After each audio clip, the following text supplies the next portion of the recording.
इस दुनिया में अगर आपको अच्छे से जीना है तो लोगों की मत सोचो कि वो क्या कहेंगे। लोगों का काम है कहना। आप निर्भीक होकर अपना काम करते रहे और अपने लक्ष्य के प्रति एकाग्र होकर आगे बढ़ते रहिए। पहले लोग आप पर हंसेंगे, पागल कहेंगे, बाद में धीरे धीरे आपको मानने लगेंगे और आखिर में आप उसके प्रेरणा हो जाएंगे। यार मेरी तो किस्मत ही खराब है, मैं तो कर ही नहीं सकता।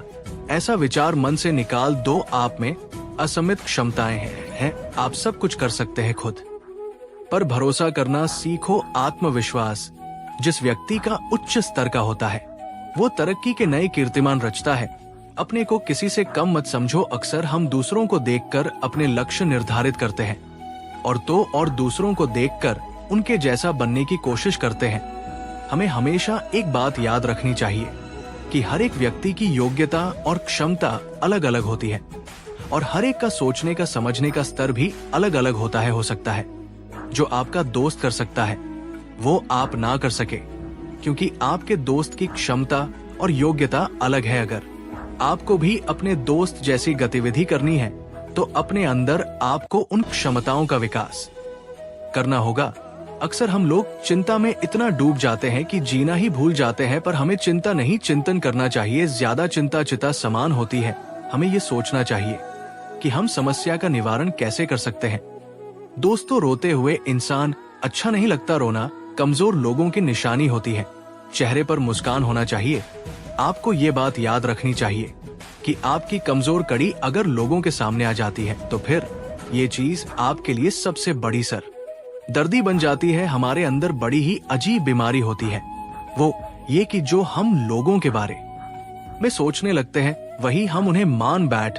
जब तक आप उस व्यक्ति को अच्छे से नहीं जान लेते तो आप उस बारे में ऐसी धारणा नहीं बना सकते।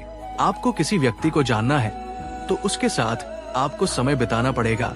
एक समय की बात है जब एक व्यक्ति अपने घर के बाहर बैठा मन ही मन कुछ सोच रहा था कि उसके सामने तभी भगवान प्रकट हुए। भगवान को अपने समक्ष देखकर उस व्यक्ति ने भगवान से एक प्रश्न किया कि मुझे जिंदगी में अनेक असफलताएं मिली है, अब मैं थक चुका हूँ, निराश हो चुका हूँ। भगवान, क्या मेरे जीवन का कोई महत्व नहीं है? क्या मेरा जीवन व्यर्थ है? मुझे बताओ कि मेरे इस जीवन का क्या महत्व है? व्यक्ति के इन प्रश्न को पूछने के बाद भगवान ने उस व्यक्ति को एक नीले रंग का चमकदार पत्थर दिया और कहा, जाओ और इस पत्थर की कीमत पता करो। जब तुम इस पत्थर की कीमत का पता कर लोगे तो तुम्हें पता चल जाएगा कि तुम्हारे जीवन का क्या महत्व है। लेकिन एक बात याद रहे, इस पत्थर को बेचना नहीं है। इसके बाद वह व्यक्ति भगवान के कहे अनुसार उस पत्थर की कीमत पता करने के लिए निकलता है। व्यक्ति उस नीले चमकदार पत्थर को लेकर सबसे पहले एक फल वाले के पास जाता है और कहता है, भाई ये पत्थर कितने का खरीदोगे? फल वाला उस पत्थर को ध्यान से देखने के बाद कहता है, भाई साहब आप 10 आम ले जाओ और ये पत्थर मुझे दे दो, जैसा कि भगवान ने पत्थर को बेचने के लिए मना किया था। उस व्यक्ति ने कहा, नहीं मैं ये पत्थर नहीं बेच सकता, मुझे माफ करना। फिर वो व्यक्ति एक सब्जी वाले के पास जाता है। सब्जी वाले से बोलता है, भाई ये पत्थर कितने का खरीदोगे? सब्जी वाला उस नीले पत्थर को ध्यान से देखता है और कहता है, भाई साहब मुझसे एक बोरी टमाटर ले जाओ और ये पत्थर मुझे दे दो। फिर उस व्यक्ति ने कहा, नहीं मैं पत्थर नहीं बेच सकता। इसके बाद वो व्यक्ति उस पत्थर को एक सुनार की दुकान पर ले जाता है जहां तरह तरह के आभूषण पड़े हुए थे। वो व्यक्ति सुनार से कहता है कि इस पत्थर की कीमत क्या है? सुनार उस पत्थर को बड़े ध्यान से देखता है और कहता है, मैं तुम्हें 1 करोड़ दूंगा, ये पत्थर मुझे दे दो। वो व्यक्ति सुनार से भी माफी मांगते हुए पत्थर को बेचने से मना कर देता है। फिर वो व्यक्ति उस नीले चमकदार पत्थर को एक हीरे व्यापारी के यहाँ ले जाता है और उस हीरे व्यापारी से उस पत्थर की कीमत पूछता है तो वो हीरा व्यापारी उस पत्थर को पूरे 10 से 15 मिनट तक देखने के बाद एक मखमली कपड़ा लेता है और उस पत्थर को रख देता है और अपना सर पत्थर पर लगाकर माथा टेकता है और कहता है, ये पत्थर तुम्हें कहां से मिला? ये मामूली पत्थर नहीं है, ये इस पूरी दुनिया का अनमोल रत्न है। इस दुनिया की पूरी दौलत भी लग जाए तो इस पत्थर की कीमत नहीं लगाई जा सकती। फिर वो व्यक्ति उस पत्थर को लेकर सीधे भगवान के पास जाता है और आप बीती बताता है और पूछता है, भगवान आप मुझे बताइए कि मेरे जीवन की क्या कीमत है। भगवान ने कहा, फल वाले, सब्जी वाले, सुनार वाले और हीरे व्यापारी ने तुम्हें तुम्हारे जीवन की कीमत बता दी थी। है मनुष्य, तुम किसी के लिए एक पत्थर के टुकड़े के समान हो, तो किसी के लिए बहुमूल्य रत्न। हर किसी ने अपनी जानकारी के अनुसार उस पत्थर की कीमत बताई, परंतु उस हीरे व्यापारी ने उस पत्थर को पहचान लिया। ठीक उसी तरह कुछ लोग तुम्हारे महत्व को नहीं पहचानते, इसलिए जिंदगी में कभी निराश मत होना। इस दुनिया में हर व्यक्ति के पास कोई ना कोई हुनर जरूर होता है जो सही समय पर निखर कर आता है। इसके लिए परिश्रम और धैर्य की आवश्यकता होती है। जब तक हम खुद से हार नहीं मान जाते, हमें कोई भी हरा नहीं सकता। दोस्तों, हमें खुद पर विश्वास करने की आवश्यकता है। आप सबसे अलग हैं और परिश्रम और धैर्य से आप अपने हुनर को और व्यक्तित्व को निखार सकते हैं। यदि आप इतिहास बदलना चाहते हैं तो आपको खुद को बदलना पड़ेगा। खुद के जीवन में इतना बदलाव लाओ कि दुनिया और लोग देखकर हैरान हो जाए, कहें कि क्या ये वही इंसान है जो पहले बेवजह समय बर्बाद करता रहता था। खुद को समय दो। आज से 1-2 साल बाद खुद को आप कहां देखना चाहते हो, एक तारीख सेट करो और जितना आप में क्षमता है पूरी जोर लगाकर मेहनत करो। और जब कुछ साल बाद लोग आपसे मिले तो आपको देखकर हैरान हो जाए। आपको खुद को बदलने में कितना समय लगेगा आपको ही पता होगा, क्योंकि सभी इंसान की क्षमता अलग अलग होती है।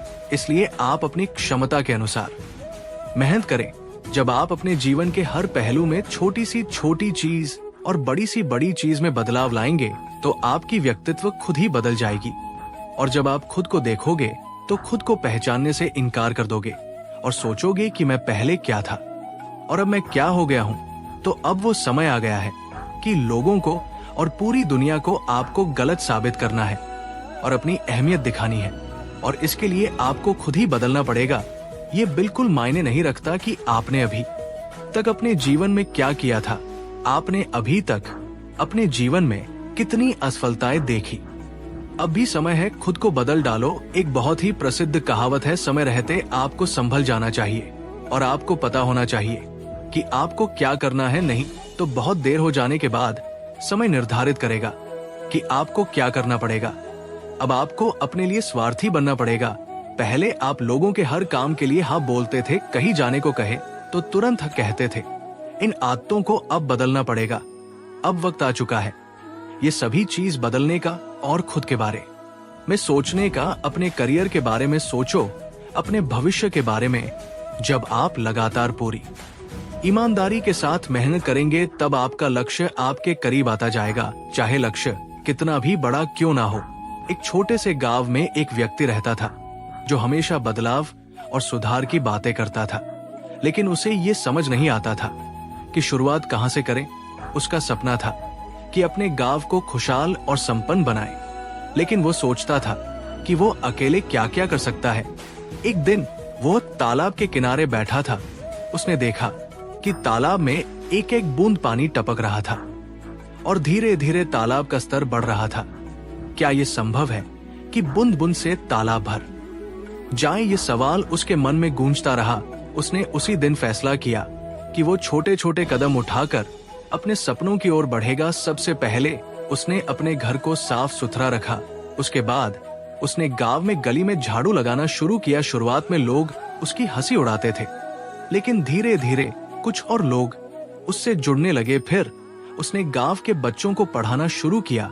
वो ना केवल उन्हें किताबों की शिक्षा देता, बल्कि उन्हें ये भी सिखाता कि कैसे छोटी छोटी आदतें जैसे समय समय पर उठना, पेड़ों की देखभाल करना और दूसरों की मदद करना जीवन को बदल सकते।